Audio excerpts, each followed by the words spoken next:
Welcome everybody to Psycho's Platters. I hope everybody has had themselves a great week of crate digging. Guess what? I'm a lot better, guys. I'm about maybe 75% better. Love Miracle Drugs. Sponsored by coffee. And thought I'd show you my silly shirt. It says someone tweeted. As Snoopy in Woodstock. Get it? It's strange. Okay, let's talk about Record Store Day. Do you mind if I talk about Record Store Day for like a minute or two, or maybe even more? All right. Record store day. I hate to admit this, kids. I missed it. I did. And um, I changed my shifts on my jobs now. I don't work overnights anymore. So, when I used to get out of work at 7:30 in the morning, I had, you know, I had no problems being able to stay up till 9, 10 in the morning. I set my alarm, meant to go, overslept. I felt real stupid. But guess what? It turns out because I went literally the next day, first thing when it opened. Okay, now I know you're like, well, you're an idiot. There isn't going to be anything there. And you're half right. There wasn't really much. But here's the thing, they told me they didn't get very much this time. It appeared that their shipment was lower than last year's record store day. All right. Um, for all intents and purposes out there, you guys are probably wondering, well, what did you want from Record Store Day? Because every one of you guys that went obviously had some type of want. Um, for me, it wasn't that big. I wasn't going for LPs. Um, in fact, I'll show you in a minute from last Record Store Day because I felt bad. I didn't even show you guys this stuff, and I was digging around in my bookcases. But the only things that I'm looking for this year, believe it or not, was the Jack White Third Man Records Elvis 45. Now, okay, you Elvis fans out there are going to go, well, hey, Psycho, that stuff's already been released. It was released in the mid 1970s on either, I cannot remember if it was Volume 1 or Volume 2 of Elvis the Performer. You know the one I'm talking about? The ones that you could pull out, and there was a die cut sleeve that RCA made in the mid 70s. It was on one of those two volumes. I cannot remember what. In its 1953 demo form. Fine, okay. I probably have that in my collection somewhere in the other room, but I just kind of wanted it on this 45. It was different. It was unique. And it was on Third Man, for God's sakes. It wasn't on Sun. It wasn't on RCA. I don't even know what the label looks like. So I don't know if I'm too late in doing this. I'm going to try to attempt to contact Third Man and see if they had any left. I don't know if they will or not because I refuse to pay eBay prices. I ain't doing it. I know how scamming that stuff gets. The other thing, of course, was the Jeff Beck 45s on Sundays.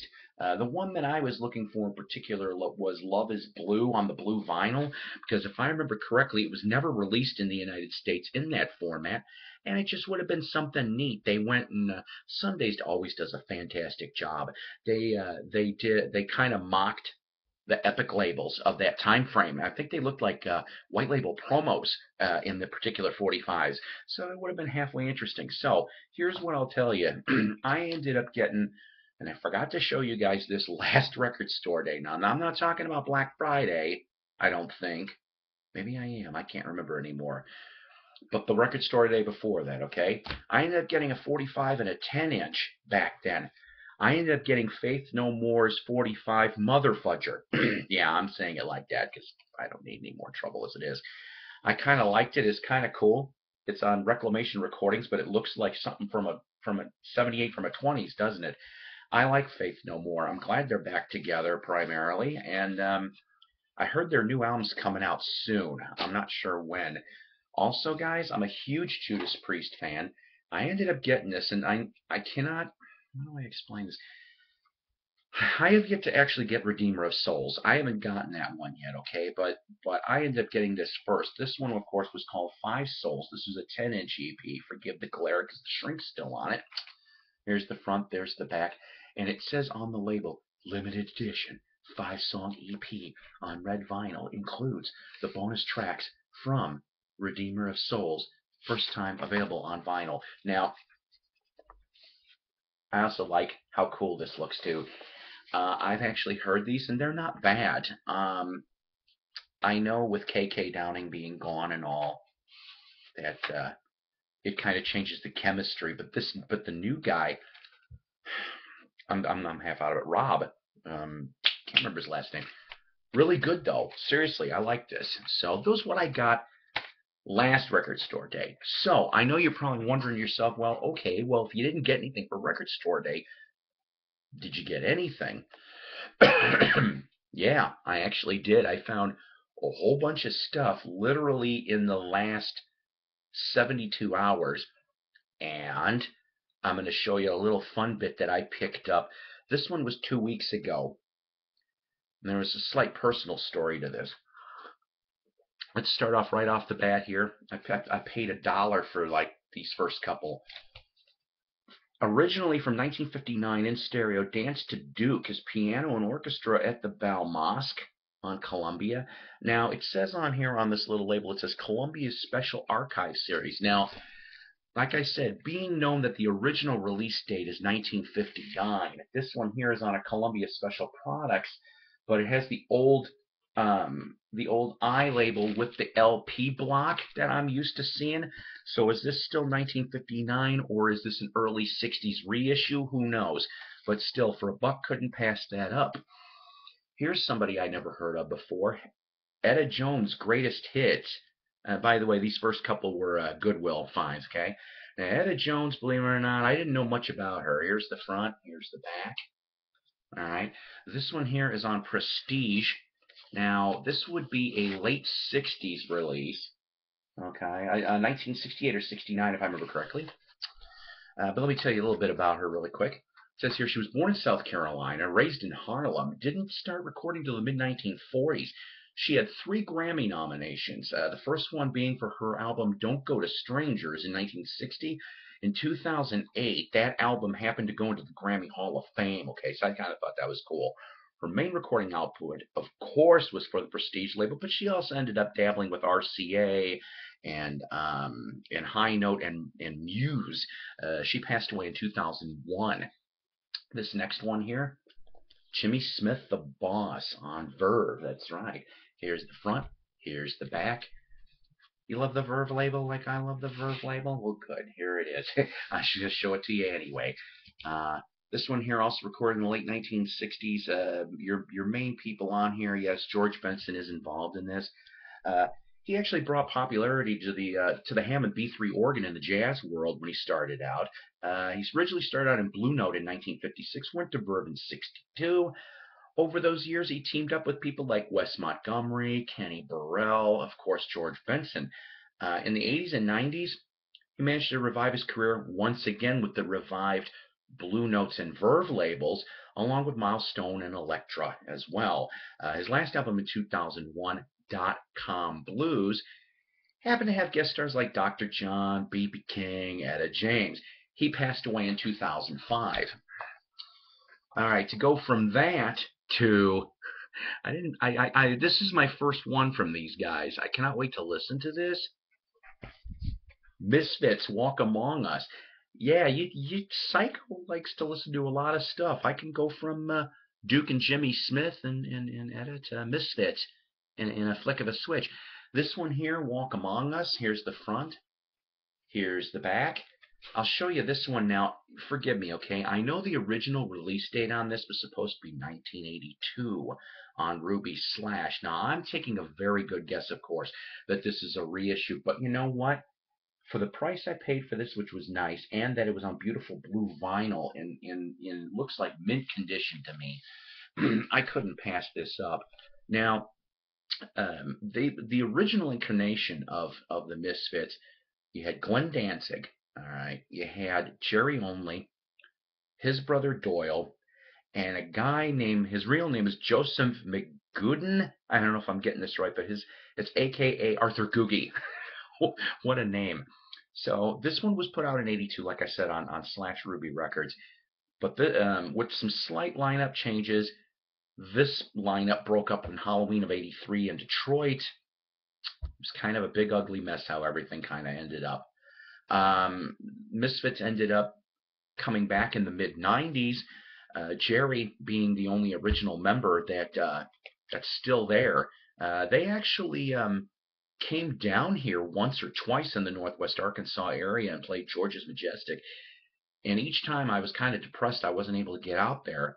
Also, for a little while anyway, Marky Ramone was involved in that band too. Strange, right? Okay. Oh boy, I only got 10 and a half. All right. Next couple here, like I said, didn't pay too bad for these. How about from 1960-61, Twist with Bobby Darin on Atco and stereo. Unfortunately, I can't get to this. It's not the harp label. It's the second one, the purple brown label for this. Found some very cool Fats Domino, early '60s stuff. Let's play Fats Domino. Here's the front. There's the back. Let's see if I can do this for you. These were in great shape Imperials. Very beautiful, fantastic labels and everything. I want to say these are at least near mint to mint condition for the Fats. This one I've never seen before. Twistin' the Stomp. This one, if I remember correctly, is also from like 1962. This is the front. This is the back. Also on Imperial. Beautiful stuff. I got to tell you the God's honest truth. Over the years, I haven't come across too many Fats records that weren't beat to a pulp. Those ones were beautiful. I snagged every one of them, and those were what they had. This next one, special quick story here. We happened to go through a resale shop out in Fayetteville. All right.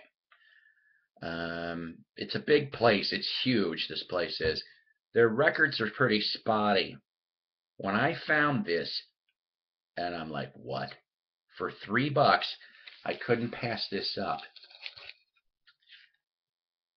From February 1963 on Coral, Buddy Holly's Reminiscing. You even got your little, it still was affixed here. It says available for the first time, all right? Now, let me see if I can pull something out here really quick. Doug cleaned this up for me. This is the front, that's the back. This was the original Coral inner sleeve. Yeah, that's got some holes in it, but your red Coral. Now, I have to tell you something. This record normally goes for about $200 in near mint. I'm a Buddy Holly collector, okay? I only have one original album. I got Giant from '69, and you guys have seen that in the episodes in the past. But this one here, the only thing that was wrong with it was the last track had this squiggle. It was semi-deep. I'm like, oh no. But I'm like, I'll take a gamble. I threw $3 at this sucker. Doug was very nice enough to clean it up for me, and you know what? It plays through. It's beautiful.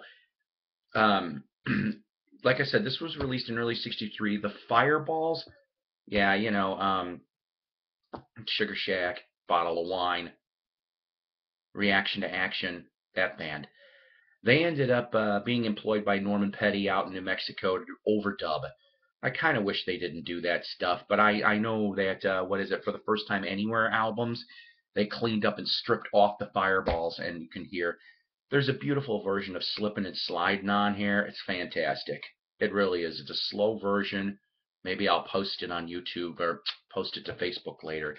All right, guys, I got to do this really quick. Wax Museum with Ronnie Dark, Night Owl Lounge with Mike Adams, Facebook. Go like them Sunday nights, okay? Thrifty Music Collectors Group, Tim Smith and Company, YouTube Vinyl Community, Shindig Magazine. I'm with you. I'm supporting you. I hope this all goes well.